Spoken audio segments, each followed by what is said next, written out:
P Gannavaram SC reserved నియోజకవర్గంలో Mahasena రాజేష్కి TDP ticket కేటాయించింది. రాజేష్కి నియోజకవర్గంలో అంతగా పట్టులేదు. స్థానిక నేతలను పక్కన పెట్టి స్థానికేతరుడైన రాజేష్కి టికెట్ ఇవ్వడం మీద టీడీపీ శ్రేణుల్లో అసంతృప్తి కారణమైంది. రాజేష్ నియోజకవర్గానికి చాలా తక్కువగా వచ్చాడని, అసలు కార్యకర్తలతో కనీసం టచ్లో లేరని అంటున్నారు.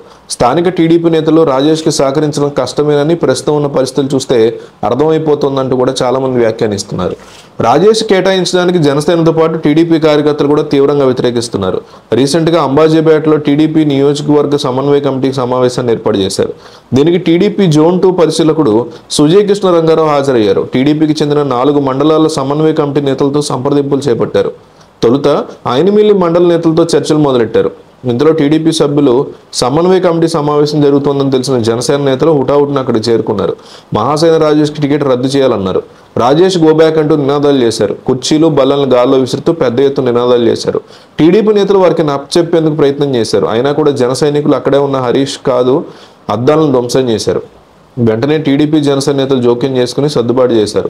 పోలీసులు రావడంతో పరిస్థితి అదుపులోకి వచ్చింది. మహాసేన రాజేష్కి టికెట్ కేటాయించడాన్ని కొంతమంది జనసేన కార్యకర్తలు తప్పుపడుతున్నారు. వాళ్లతో పాటు వైసీపీకి సంబంధించినటువంటి చాలా మంది తెలుగుదేశం జనసేన పార్టీ నాయకుల్ని కొనేసి మహాసేన రాజేష్కి ఇబ్బందికర పరిస్థితుల్ని క్రియేట్ చేస్తున్నారు అనేటువంటి ఆరోపణలు కూడా రావడంతో రాజేష్ తాను తప్పుకుంటానని, నిజంగా చంద్రబాబు నాయుడు కనుక కోరుకుంటే ఈ ప్రాంతంలో తాను పోటీ చేయనని, కార్యకర్తగానే ఉండిపోతానని టీడీపీ పార్టీకి సంబంధించి ఆయన రీసెంట్గా ఒక వీడియో విడుదల చేశారు.